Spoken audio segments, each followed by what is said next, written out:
ओम सिंहस्ता शशिशेखरामर्कत प्राख्यैश्चतुर्भिर्भुजैः शंखं चक्रधनुस्सरांश्च ददति नेत्रैस्त्रिभिर्शोभिता आमुक्ताङ्गहारकङ्कणरण काञ्चीरन्नूपुरा दुर्गा दुर्गतिहारिणी भवतु नो रत्नोलसत्कुण्डला मूकं करोति वाचालं पंगुं लंघयते गिरिं यद्कृपातमहं वन्दे परमानंद माधवम। नमस्कार, स्वागत है आपका आचार्य वाणी चैनल पे। मैं आचार्य विक्रमादित्य आपके साथ हूँ। आज का विषय है वृषभ। शुक्र प्रधान वृषभ राशि वालों के लिए ग्रह नक्षत्र कैसे बन रहे हैं। ये जो दिसंबर का मध्यकाल है ना, ये आपके लिए ही आया बहुत सुंदर बनकर। समझ लें, ये जो समय बनेगा ये आपके लिए बहुत सुंदर योग बनाने वाला है। ऐसे में विशेष तौर पर ये परिवर्तन का योग आपके लिए बहुत महत्वपूर्ण रहेगा। सूर्य इन दिनों आपके सप्तम भाव में चल रहे हैं और वो अननेसेसरी वृषभ राशि वालों के लिए थोड़ा सा एग्रेशन बढ़ा रहे हैं और चीज़ों को जिस प्रकार से होना चाहिए वो होने नहीं दे रहे हैं। थोड़ा सा हर चीज़ में आप अपनी टांग अड़ाते दिखाई दे रहे हैं सूर्य महाराज। अब सूर्य का परिवर्तन का योग बन रहा है। दिसंबर के मध्यकाल में सूर्य परिवर्तन की तरफ जाएंगे और बुध वहाँ उदय हो जाएंगे जो सप्तम भाव में बैठे हुए हैं। और ये बुध का उदय होना विश्व के दृष्टिकोण से कैसे ही हो, लेकिन आपकी राशि वालों के लिए, वृषभ राशि वालों के लिए तो हमें दिखाई देता है बहुत अच्छा रहेगा। चीज़ों को आप बहुत अच्छे से संभाल पाएंगे। जो कहीं ना कहीं आपको मनोमस्तिष्क में दिखाई दे रहा था, अरे भारी पड़ रहा है, क्या हो रहा है, कैसे, सब कुछ विचार होते हुए भी कार्य नहीं होने दे रहा था, वो सूर्य का परिवर्तन होकर आपके लिए बहुत सुंदर योग बन सकता है। सिलसिलेवार तरीके से समझ लें ग्रह नक्षत्रों का योग आपके लिए क्या कुछ उत्पन्न करेगा। 11 तारीख की हम बात करें, बुधवार का अवसर, एकादशी तिथि है और बुधवार के दिन एकादशी बहुत सुंदर योग बनाती है। और ये एकादशी तो वैसे ही बहुत खास है, मोक्षदा एकादशी का योग बन रहा है। तो वृषभ राशि वालों, जैसा योग बन रहा है आपको समझना चाहिए, आपके लिए योग तो बन रहा है। सुबह सुबह उम्मीद बहुत जागती दिखाई दे रही है। चीज़ें सही चल रही थी, उम्मीद भी चल रहा था, लेकिन ग्रह नक्षत्र जैसे परिवर्तन की तरफ जाएंगे वो अननेसेसरी खर्चे बढ़ा देंगे। आपके योग बन रहे हैं तो हम पहले सावधान कर रहे हैं कि चीज़ों को अपने कब्जे में लेने के लिए थोड़ा आपको ध्यान रखने की ज़रूरत है। गीता जयंती है, भगवान का स्तवन करें। भगवान ओम नमो भगवते वासुदेवाय, जिस प्रकार से कहा गया है भगवान ने कि योगक्षेमम हम वेहम, तो भगवान की समर्पण कर लेने से, भगवान को जो समर्पित कर देते हैं, भगवान उनके समस्त कष्ट भी और जीवन की समस्त कार्य भी स्वयं करते हैं। इसलिए भगवान को समर्पित करने का प्रयास करें, वो आपके लिए अच्छा रहेगा। तो भगवान ओम नमो भगवते वासुदेवाय इस मंत्र का जप करें। कृष्णाय वासुदेवाय हरे परमात्मने प्रणता क्लेशनाशाय गोविंदाय नमो नमः, इस मंत्र का जप करना आपके लिए अच्छा रहेगा।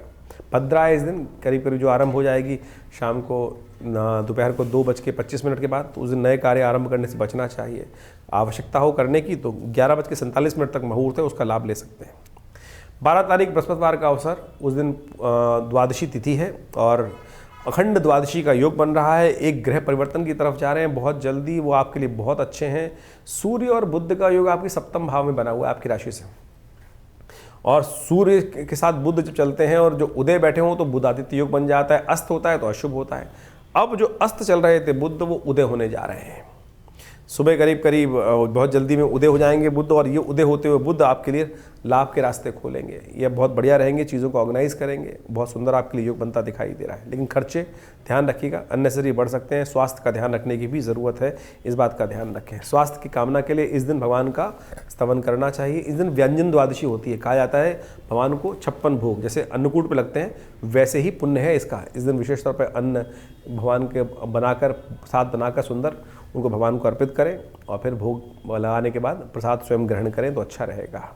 13 तारीख शुक्रवार का अवसर, त्रयोदशी तिथि है और उस दिन बहुत महत्वपूर्ण परिवर्तन का योग बनेगा। जो चीज़ें आपको लग रहा था आपके हाथ से निकल रही हैं वो सब ऑर्गेनाइज होकर बृहस्पति के साथ चंद्रमा आपकी राशि में विराजमान होने जा रहे हैं और ये आपके लिए वारे न्यारे का योग बन सकता है। 2-3 दिन आपकी गति हुई जाती हुई चीज़ें आपके लिए लाभ के रास्ते खोल सकती हैं। गज केसरी योग विद्यमान हो गया है, साथ साथ प्रदोष का योग बन रहा है और सुबह रवि योग विद्यमान है जो 7:49 से है। दिन आने वाले 2-3 दिन आपके लिए लाभ के योग हैं, इसलिए बुद्धि को शांत रखते हुए कार्य करने का प्रयास करें। एक तो सूर्य आदित्य बुध आदित्य का योग बन गया है, साथ साथ बृहस्पति के साथ चंद्रमा का योग बन गया है। ये दोनों आमने सामने बैठे हैं, 2-2 ग्रह, और ये आपके लिए बहुत अच्छे योग बना रहे हैं। थोड़ा शिव का आशीर्वाद ले लीजिए। प्रदोष है इस दिन, शुक्र प्रदोष, साधारण प्रदोष नहीं है। शुक्रवार और प्रदोष त्रयोदशी तिथि योग बन जाए तो शुक्र प्रदोष कहा जाता है। ऐश्वर्य की प्राप्ति के लिए शाम के समय भगवान शिव का ओम नमः शिवाय करते हुए दूध से अभिषेक करना समस्त मनोरथों को सिद्ध करने वाला रहेगा। 14 तारीख शनिवार का अवसर, चतुर्दशी तिथि विद्यमान है। और समस्त ग्रह आपके लिए ओवरऑल अच्छे दिखाई दे रहे हैं, लाभ के रास्ते खुल रहे हैं। और ग्रह नक्षत्र थोड़ा हिम्मत की ज़रूरत है, मंगल कमज़ोर चल रहे हैं तो उनको ताकत देने का आपको प्रयास करना चाहिए, वो अच्छा रहेगा। सत्यव्रत करें, ओम नमो भगवते वासुदेवाय का जप करें, उनका आशीर्वाद लें, मंगल भी पुरुषार्थ भी करने के रास्ते आपको मिल जाएंगे। 15 तारीख रविवार का अवसर, पूर्णिमा तिथि विद्यमान है इस दिन और ग्रह परिवर्तन का योग बना रहे हैं। बहुत सुंदर योग लेकर ये दिन उपस्थित हुआ है। ये परिवर्तन आपके लिए अच्छा रहेगा, मनोकामना सिद्ध करने का रास्ता बना सकता है। आशीर्वाद लेने का प्रयास कीजिए। अन्नपूर्णा जयंती है, दत्तात्रेय जयंती है इस दिन, विशेष तौर पर भगवान का स्तवन करके आशीर्वाद मिल जाए तो समस्त कल्याण के योग बन जाते हैं। एक और खास योग बन रहा है इस दिन, रविवार, पूर्णिमा और संक्रांति, सूर्य परिवर्तन की तरफ जा रहे हैं और ये हृदय नाम का योग निर्माण हो रहा है। विश्व के दृष्टिकोण से ठीक नहीं है योग, पूर्णिमा और संक्रांति एक साथ पढ़ने से कहीं ना कहीं उठापटक के महत्वपूर्ण योग बन जाते हैं। कहीं रुख बदलता दिखाई देगा, एकदम पलट मार सकता है कुछ ना कुछ, लेकिन आपकी राशि के दृष्टिकोण से हमें ग्रह दिखा रहे हैं ये आपके लिए एक अच्छी स्थिति है। आपका आक्रोश कम होगा और चीज़ों को परिवर्तन करने का योग बन सकता है। और इस दिन उन्होंने विवेकानंद योगाश्रम में खास कार्यक्रम रखा है, गायत्री का महायज्ञ और नवग्रह शांति महायज्ञ। हृदय नाम का योग है। कहा जाता है कि संक्रांति और रविवार के दिन यदि आप सूर्य को का पूजन, गायत्री का यज्ञ कर लें, सूर्य को जल दे दें, सूर्य के निमित्त कुछ दान पुण्य कर लें, तो जो सूर्य 1 महीने बाद आपके लिए खासतौर पर वीक होने जा रहे हैं, खरमास आरंभ हो रहा है ना इस दिन से, तो उसका रास्ता आपके लिए बन सकता है। तो आपकी राशि के दृष्टिकोण से वृषभ राशि वालों के लिए सूर्य का जो ये परिवर्तन का योग बन रहा है, खरमास आरंभ हो रहा है, इसके लिए खास चीज़ों का ध्यान रखने की ज़रूरत है। आपकी राशि के दृष्टिकोण से देखिए, ये ऐसे में गौ पूजन आपके लिए करना सबसे बढ़िया रहेगा। आप कुछ ना कुछ कोशिश करें, थोड़ा सा जो चना इत्यादि है, गेहूं इत्यादि है, जौ इत्यादि, इनको भिगोकर गाय को डालने का प्रयास कीजिए। नित्य प्रति थोड़ा सा डालेंगे तो आपके लिए बहुत सुंदर रहेगा। गायत्री का जप नित्य प्रति कीजिए। भगवान सूर्य को अर्घ्य दीजिए, थोड़ा तिल डालकर, सफ़ेद तिल डालकर भगवान सूर्य को अर्घ्य देना आपकी राशि के दृष्टिकोण से ये सूर्य के नेगेटिव प्रभाव को ठीक करने के लिए बहुत सुंदर रहेगा आपके लिए, क्योंकि सूर्य कमज़ोर हो जाएंगे, आत्मकारक बल कमज़ोर होने के योग बन सकते हैं आपकी राशि के दृष्टिकोण से। सुख के स्वामी हैं सूर्य, तो ये उपाय करने से आपके लिए अच्छा रहेगा। 16 तारीख सोमवार का अवसर, प्रतिपदा तिथि है और इस दिन से पौष का महीना आरंभ हो रहा है। संक्रांति का पुण्य भी इस दिन रहेगा, क्योंकि रात को करीब करीब 22 बज के यानी 10 बज के 11 मिनट पर सूर्यास्त होने के बाद सूर्य परिवर्तन की तरफ गए हैं, तो संक्रांति का पुण्य सोमवार के दिन ही शास्त्र के दृष्टिकोण से देखना चाहिए। खरमास आरंभ हो जाएगा और ये खरमास सूर्य की क्षीणस्थ अवस्था को दिखाता है, बहुत छोटी ऑर्बिट हो जाती है, सूर्य आत्मबल कमज़ोर हो जाता है। तो इसलिए सूर्य को ताकत देने के लिए आपको खास तौर पर इस दिन खिचड़ी का दान करना चाहिए, घी का दान करना चाहिए और भगवान के मंत्रों का स्मरण करना चाहिए। ग्रह नक्षत्रों के दृष्टिकोण से ये सूर्य का परिवर्तन एक तरह से आपकी एग्रेसिवनेस तो शांत करेगा, लेकिन इस मामले में थोड़े बंधनों को बढ़ाने वाला योग बना सकता है, सुख को कम करने का योग बना सकता है। तो ये उपाय नित्यप्रति करेंगे तो अच्छा रहेगा आपके लिए।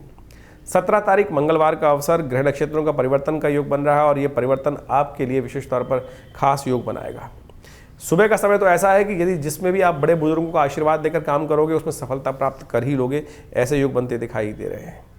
और शाम के समय योग बन रहा है, आने वाले 2-3 दिन बृहस्पति की जो चंद्रमा के साथ मंगल का योग बनता दिखाई दे रहा है, वो पुरुषार्थ को जगाने का रास्ता बनाएगा। तो इसलिए आशीर्वाद देकर काम करो, पुरुषार्थ से रास्ता बनता दिखाई दे रहा है आपकी राशि के दृष्टिकोण से। इस दिन विशेष तौर पर बुध भी मार्गी होने की तरफ चले गए हैं और ये मार्गी होते हुए बुध आपके लिए बहुत अच्छे रास्ते कुछ ना कुछ बनाने के योग बनाएंगे, तो उसका बुध का उपयोग आप पूर्ण करने का प्रयास करना चाहिए। 18 तारीख बुधवार का अवसर, तृतीया तिथि है और खासतौर पे इस दिन ग्रह नक्षत्रों के दृष्टिकोण से पुरुषार्थ से रास्ते बनेंगे और खासतौर पर भगवान शिव का विशेष तौर पर ध्यान करने का प्रयास करना चाहिए। शिव का पूजन, गणेश का पूजन, शिव परिवार का पूजन आपकी मनोतों को सिद्ध करने के योग बनाएगा। 19 तारीख बृहस्पतिवार का अवसर, ग्रह नक्षत्रों के दृष्टिकोण से यदि आप समझें तो बहुत सारे विचार नए नए मन में आने के योग बन सकते हैं। आशीर्वाद यदि लोगे, थोड़ा सा हल्दी का टीका लगाकर काम करने का प्रयास करो, ये आपके लिए अच्छा रहेगा। ज्ञानीजन लोगों की सेवा करो, वो आपके लिए अच्छा रहेगा। 20 तारीख बृहस्पति शुक्रवार का अवसर, पंचमी तिथि विद्यमान है और ग्रह नक्षत्रों का योग पल रहा है, थोड़ा स्वास्थ्य के लिए भारी रहेगा। तो वृषभ राशि वालों खासतौर पर स्वास्थ्य का ध्यान रखते हुए कार्य करने की ज़रूरत है। चंद्रमा जिस प्रकार का योग बना रहे हैं वो विशेष तौर पर शनि के सम्मुख आके बैठ गए हैं, थोड़ा मन को इंट्रोवर्ट स्थिति में रहेगा, थोड़ा अपनी चीज़ों को एक्सप्रेस करने में आपको दिक्कत आती दिखाई देगी, तो उसके लिए अच्छा है गौ सेवा करें, कल्याण होगा। दिसंबर का मध्यकाल जो है विशेष तौर पर आपने भी समझा कि ग्रहों का योगा योग किस प्रकार का बन रहा है, कई ग्रहों का परिवर्तन का योग बन रहा है और इस बार संक्रांति और पूर्णिमा दोनों के दोनों विशेष तौर पर योग बना रहे हैं एक विशेष प्रकार का। देखिए विश्व के दृष्टिकोण से योग अच्छा नहीं माना जाता, पूर्णिमा और संक्रांति यदि एक दिन पड़े तो कोलाहल का योग बनता है, शास्त्र के दृष्टिकोण से कहा गया है इस प्रकार से। और विश्व में आप देख ही रहे हैं किस प्रकार का योग बना हुआ है। साथ साथ इस बार जो वक्र गति से चलते हुए बुध मार्गी हो रहे हैं, वो विशेष तौर का योग एक और बनाने का स्थिति उत्पन्न कर रहे हैं कि जो मार्केट, जो शेयर मार्केट इत्यादि में जो कार्य करते हैं, वो ध्यान रखने का कार्य करना चाहिए उनको कि मार्केट का रुख एकदम पलट सकता है, यानी एकदम कुछ ऊपर नीचे होने का योग बन सकता है। खासतौर पर आपको उसका ध्यान रखना चाहिए।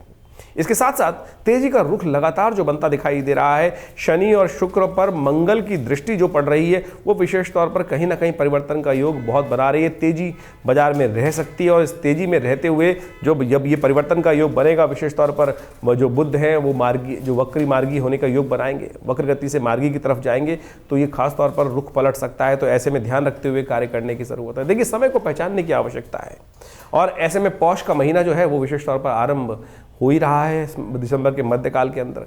तो पौष का महीना अपने आप में बहुत विशेष माना जाता है। कहा जाता है कि पौष का महीना जो है वो एक तरह से विशेष तौर पर छोटा पितृपक्ष माना जाता है। इस मास में विशेष तौर पर इस बार जो योग बन रहा है, खरमास भी साथ साथ आरंभ हो गया है। तो ऐसे में विशेष तौर पर ध्यान रखने का प्रयास करना चाहिए। हमारे शास्त्र के दृष्टिकोण से कहा जाता है कि इस पौष के महीने में कोई भी शुभ कार्य नहीं करना चाहिए। जो विशेष तौर पर शुभ कार्य किए जाते हैं, विवाह इत्यादि, मुहूर्त इत्यादि, मकान का मुहूर्त, देव प्रतिष्ठा इत्यादि, ये सब पौष मास के अंदर निषेध हो जाती हैं। केवल यज्ञ इत्यादि करने के लिए, भगवान का स्मरण करने के लिए सबसे श्रेष्ठ महीना माना जाता है पौष का महीना। प्राचीन काल में कहा जाता था कि पौष के अंदर सबसे ज़्यादा यज्ञ जो होते हैं, बड़े बड़ी कथाएँ जो होती हैं, वो इसी पक्ष में विशेष तौर पर इसी पौष के महीने में हो जाती है। और इस बार तो पौष और खर जो मास है वो संयुक्त रूप में है। देखिए, खर का महीना मतलब आमतौर पे कथाएं तो बड़ी विचित्र चलती हैं। खर मास जो है विशेष तौर पे जब सूर्य जो है वो बृहस्पति की राशि में आ जाते हैं, 2 बार इस प्रकार का योग बनता है। एक तो 15 दिसंबर के आसपास से लेकर 13-14 जनवरी तक के बीच में जो मुहूर्त बनता है, जब मकर राशि में सूर्य प्रवेश कर जाते हैं।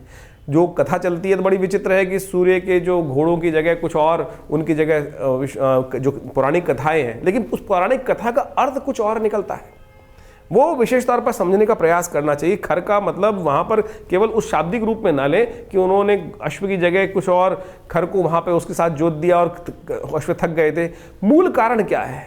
हमारे यहाँ ग्रहों की बल देखा जाता है कि कौन से ग्रह का, बृहस्पति का, शुक्र का, इन तमाम सूर्य इत्यादि का बल कब है। यदि आप ऑर्बिट की तरफ से ध्यान दें तो क्या है, सूर्य जो है उस ऑर्बिट में चलते चलते सबसे शॉर्टेस्ट ऑर्बिट में चले जाते हैं और ये राशि जो धनु राशि में जब सूर्य प्रवेश करते हैं तो सबसे छोटा ऑर्बिट हो जाता है। और इन दिनों क्या होती है, रातें बड़ी हो जाती हैं, दिन छोटे हो जाते हैं, यानी सूर्य का बल विशेष तौर पे कमजोर की कम स्थिति में आ जाता है। तो इसलिए कहा जाता है कि पुण्य बढ़ाने के लिए सूर्य किसके मालिक हैं? आत्मा के मालिक हैं। सूर्य कीर्ति के मालिक है, यश के मालिक है और विशेष तौर पर कई प्रकार के संबंध को बढ़ाते हैं। और इस संसार का जो औचित्य है वो सूर्य के कारण ही है। और सूर्य जब सबसे छोटे पेरिफेरल के अंदर आ जाते हैं तो बहुत कम देर के लिए दिखते हैं। तो इसीलिए कहा जाता है कि सूर्य का बल कमजोर है। इसीलिए शुभ कार्यों को करते वक्त आत्मा का जो उत्थान की तरफ योग बनता है वो कहीं ना कहीं थोड़ा कमजोर रहता है। तो इसलिए इन सब कार्यों के लिए इसमें रोक लगाने का प्रयास किया था। पौष महीने के अंदर बहुत सारे शुभ कार्य शास्त्र में वर्णित है। सूर्य की उपासना करने का हमें यथाउचित भाव से प्रयास करना चाहिए। नित्य प्रति सूर्य को जल देना चाहिए। सूर्य की रोशनी में थोड़ी देर बैठने का प्रयास करना चाहिए। उससे जीवन में सुख, समृद्धि, कीर्ति तो प्राप्त होती ही है, लेकिन साथ साथ व्यक्ति दीर्घायु भी बनता है। और आज मॉडर्न साइंस उसको बहुत अच्छे से प्रतिपादित करती दिखाई दे रही। जो भारतीय सिद्धांत आदि प्राचीन काल से विकसित हैं वो कहीं भी विज्ञान से परे नहीं है। विशेष तौर पर भगवान सूर्य की उपासना, रविवार का व्रत।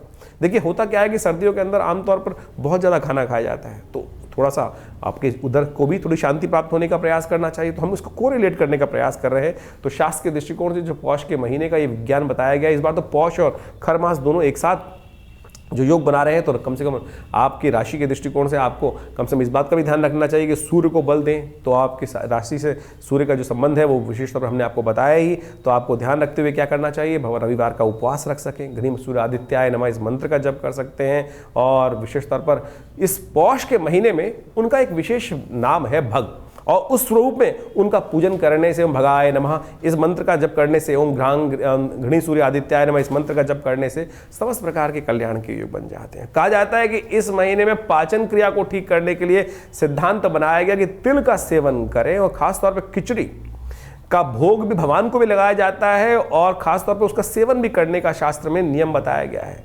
उड़द की दाल और चावल का योग करते हुए, तिल का खासतौर पे उपयोग करते हुए यदि आप करेंगे तो क्या होगा, सर्दी भी कम लगेगी, इम्यूनिटी भी स्ट्रांग हो जाएगी, पाचन क्रिया ठीक रहेगी, तो इससे बहुत अद्भुत रूप से लाभ प्राप्ति के योग भी बन जाते हैं। खर मास में एक विशेष तौर पर देखिए सूर्य का संबंध खास खर मास में है और कहा जाता है भगवान विष्णु की सुंदर आराधना करें, ओम नमो नारायणाय इस मंत्र का यथाउचित भाव से जप करें। तुलसी का पूजन करना समस्त प्रकार के कष्टों को दूर करने का योग बनाता है। तो खर मास में नित्य प्रति इस बात का ध्यान रखना चाहिए, शाम के समय भगवान भगवती का खासतौर पर ध्यान करते हुए उनके समक्ष एक दीपक प्रज्वलित करते, उनकी एक प्रदक्षिणा लगा लें। ये विशेष उपाय कर लेने से कई प्रकार से कष्टों को निवारण करने का योग बन जाते हैं। ध्यान रखें, खर मास में सूर्य कमजोर है, वाद विवाद में नहीं फंसना चाहिए और तामसिक भोजन करने से प्रहार करना चाहिए। आमतौर पर हमारी जो संस्कृति है यहाँ पर तामसिकता है ही नहीं, विदेश में तो आमतौर पर हर जगह तामसिकता भरी पड़ी है।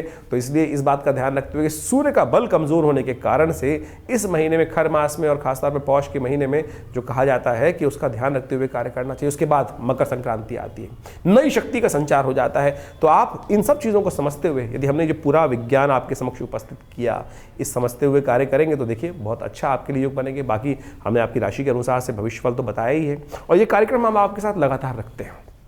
आपके प्रश्नों का समाधान देखिए, ज्योतिष के दृष्टिकोण से कई प्रकार से मतांतर से जो भविष्यफल बताने का तरीका है, आपकी राशि के दृष्टिकोण से भी, नाम के दृष्टिकोण से भी, न्यूमरोलॉजी के पॉइंट ऑफ व्यू से भी, आपके नाम के अक्षर भी बता सकते हैं कि आपका भाग्य कहीं ना कहीं, ये छोटे छोटे आयाम है ज्योतिष के अंदर, इन सबका बड़ा अच्छा योग है। लेकिन हम कई लोग केवल न्यूमरोलॉजी को ही पूरी ज्योतिष के रूप में उपस्थित कर देते हैं। तो ज्योतिष की जो गणनाएं हैं, जो हमारे विशेष तौर पर गणना शास्त्र के अनुसार से जो बताया गया है, ग्रहों की योग इत्यादि के संबंध में बताया जाता है, उसका तो वर्णन किया ही नहीं जा सकता। लेकिन बाकी छोटी छोटी चीज़ें बहुत अच्छी हैं, महत्वपूर्ण हैं, उनका भी सहयोग लेते हुए हम आपके साथ लगातार बने रहते हैं और बहुत सारी लगातार वीडियोस आपके समक्ष उपस्थित करते रहते हैं। हमारा आश्रम दिल्ली में इस सब चीज़ों में बहुत अच्छा शोध कार्य पिछले करीब 50-60 सालों से कर ही रहा है। आचार्य श्री केशव देव जी महाराज के सानिध्य में हमने भी समस्त शिक्षा दीक्षा ग्रहण करने का प्रयास किया और बाल्यकाल से पिताजी के सानिध्य में रहते हुए बहुत सारे शोध करने का अवसर मिला, चाहे वो मुद्रा विज्ञान हो, चाहे वो भारतीय संस्कृति के संबंध में और भी बहुत सारे मंत्र विज्ञान, यज्ञ विज्ञान, और उन्हीं सब में हमने पूरे विश्वास के साथ सीखा, समझा। जो कहते हैं ना कि कार्य नहीं होते हैं मंत्र विज्ञान के अनुसार, बिल्कुल निष्ठा के साथ यदि अनुष्ठान किया जाए, परमात्मा की आराधना किया जाए तो असंभव से असंभव कष्ट दूर होने के योग बन जाते हैं। भार, बस समस्या यह है कि ज्योतिष विज्ञान के माध्यम से ये समझा जा सकता है कि कितना बड़ा भार है और उसको उतारने के लिए दूसरे पलड़े में कितना भार रखना है। कर्म का यदि उतना भार, आपके दुर्भाग्य की तरफ जितना भाग्य है उसको उतारने के लिए उसके बराबर का पलड़ा भारी कर दिया जाए शुभ कर्मों से, तो वो कष्ट निवारण हो जाते हैं। चाहे वो स्वास्थ्य के संबंध में महामृत्युंजय मंत्र का अनुष्ठान हो, चाहे वो शत्रुओं पर विजय प्राप्त करने के लिए बगलामुखी इत्यादि भगवती महाकाली के अनुष्ठान हो, हमने करके देखे हैं। और नित्य प्रति आश्रम पे जो 8 घंटे यज्ञ चलता है उसमें बहुत सारे लोग अपने अपनी मनोकामनाओं की सिद्धि के लिए समय समय पर आश्रम के साथ जुड़कर उन समस्त कार्यों में रहते ही हैं। आप भी हमारे इस विवेकानंद योगाश्रम में जुड़ सकते हैं। यहाँ पर बहुत सारे कार्यक्रम हम समय समय पर करते रहते हैं। चाहे वो रविवार का यज्ञ तो विशेष रहता ही है, उसमें जो यज्ञ में सब लोग आके बिना किसी खास तौर पे कोई, हम लोग किसी भी कार्यक्रम में कोई शुल्क नहीं लेते हैं। चाहे वो नवरात्र के यज्ञ हों, चाहे वो विशेष तौर पर अभी गुप्त नवरात्रि का यज्ञ भी आएगा, चाहे वो सब सुंदरकांड इत्यादि के पाठ हों, आप स्वयं यदि बैठना चाहते हैं तो उसमें आके बिल्कुल बैठ सकते हैं। रविवार वाला यज्ञ बहुत विशेष होता है, मंगलवार वाला सुंदरकांड पाठ है, उसमें भी भंडारे की सुंदर व्यवस्था होती है। और हर रविवार को तो नवग्रह शांति महायज्ञ, गायत्री महायज्ञ का सुंदर कार्यक्रम रहता ही है, जो सुबह 8 बजे से लेकर 10 बजे तक चलता है। उसमें आप स्वयं भी उसमें भाग ले सकते हैं और भगवान की प्रतिष्ठा प्रसन्नता के लिए माँ भगवती दुर्गा का सुंदर दर्शन। जी हाँ, हमने कई बार आपको बताया है कि माँ भगवती दुर्गा का शिव विग्रह जो आश्रम पर विराजमान है, वो 1947 में मुल्तान से हमारा सौभाग्य था कि वो भगवती हमारे घर पर पधारी, हमारे आश्रम पर पधारी, और आज उनका बड़ा दिव्य मंदिर आश्रम पर विराजमान है। उनका दर्शन कर कर आप अपने भाग्य को जगा सकते हैं, चमका सकते हैं और आगे बढ़ने के सुंदर योग बना सकते हैं और लगातार इन सब कार्यक्रमों में जुड़ सकते हैं। हाँ, बहुत सारे लोग प्रश्न करते हैं, हमारे पास लगातार लोगों के फ़ोन आते रहते हैं और बहुत सारे लोग जानना चाहते हैं अपने भविष्य के बारे में। तो उसके लिए आप हमारे नंबर्स पर व्हाट्सअप करिए, हम प्रयास करेंगे उन सब प्रश्नों का। देखिए टाइम लग सकता है, बहुत सारे लोगों को बहुत जल्दी लेना होता है, बात करनी होती है, तो उसके लिए अपॉइंटमेंट्स भी ले सकते हैं, चिंता ना करें। लेकिन यदि आप कुछ भी जानना चाहते हैं तो व्हाट्सएप के माध्यम से आप अपने प्रश्नों को हमें भेजने का प्रयास करें। व्हाट्सएप के माध्यम से अवश्य हम उन प्रश्नों का निदान समय पर देने का प्रयास करेंगे और साथ साथ आपके यदि आपके पास जन्मपत्री नहीं है, बहुत सारे लोगों का प्रश्न ये आ रहा है आजकल कि हमारे पास जन्मपत्री नहीं है, तो कोई बात नहीं, आपके हाथ का रेखा चित्र जो है आप व्हाट्सएप पे भेज सकते हैं, दोनों हाथ का रेखा चित्र, उस पर अपने नाम, अपनी आयु, अपने प्रश्न हमें भेजेंगे तो हम अवश्य जल्दी से जल्दी आपके प्रश्नों का निदान देने का प्रयास कर सकते हैं। हाँ, इसमें टाइम लग सकता है, बहुत थोड़ा टाइम लग सकता है, क्योंकि बहुत सारे लोगों के प्रश्न हमारे इस चैनल के माध्यम से हमारे साथ जो जुड़ते हैं वो आ रहे हैं, और इस चैनल का विस्तार बहुत अच्छी गति से हो रहा है। जो आप सबका हमको साथ मिल रहा है, सहयोग मिल रहा है, उसके लिए हम बहुत विशेष तौर पर हृदय से आप सबका धन्यवाद देते हैं, और प्रयास कर रहे हैं कि इन सब भारतीय संस्कृति के संबंध में, अभी हमने मुद्राओं के संबंध में कुछ दिन कुछ वीडियोस निकाले थे, तो आज जो विशेष तौर पर इस समय चल रहा है सूर्य को शक्ति देने के लिए, इस मुद्रा का नित्य प्रति प्रयोग करें। ये जो रिंग फिंगर जिसे कहा जाता है, सूर्य की उंगली है, सूर्य जैसे हमने कहा अभी आपको निस्तेज हो जाते हैं, कमज़ोर हो जाते हैं, क्षीणस्थ अपने जो चक्र में सबसे शॉर्टेस्ट ऑर्बिट में रहते हैं इस समय में, तो उसको ठीक करने के लिए ये मुद्रा बहुत ज़बरदस्त ताकत देगी। आपकी आत्मा का साक्षात स्वरूप सूर्य माने जाते हैं, तो उसको ठीक करने के लिए ये सूर्य मुद्रा, सबसे रिंग फिंगर को अंगुष्ठ के अग्रभाग से लगा देने से ये सूर्य मुद्रा बनती है। इसका नित्य प्रति प्रयोग कम से कम दिन में 5-5 मिनट करके 45 मिनट यदि प्रयोग करेंगे तो नहीं आवश्यकता पड़ेगी आपको कोई नग पहनने की, कोई और कार्य करने की। यही शरीर के स्विच जो है आपके बहुत से कष्टों को दूर करने का योग बना सकते हैं। अभी बहुत जल्दी नववर्ष आ रहा है, नववर्ष आपके लिए कैसा रहेगा उसके लिए हमने एक पूरा वीडियो आपके साथ रखा है, और उसमें पूरी तरह से ग्रहों की अवस्थाएं किस प्रकार की हैं, क्या है, वो सब हम आपको बताने का उसमें प्रयास किया है हमने, और आप लगातार हमारे साथ जुड़ सकते हैं। बहुत सारे लोग एक बात और समझ रहे, हमारे नाम से बहुत सारे लोग कई बार कहते हैं कि हमने आचार्य जी को जन्मपत्री दिखा के हम फ़ोन में बात करिए, देखिए अपॉइंटमेंट लेके बात करेंगे तो बहुत अच्छा रहेगा।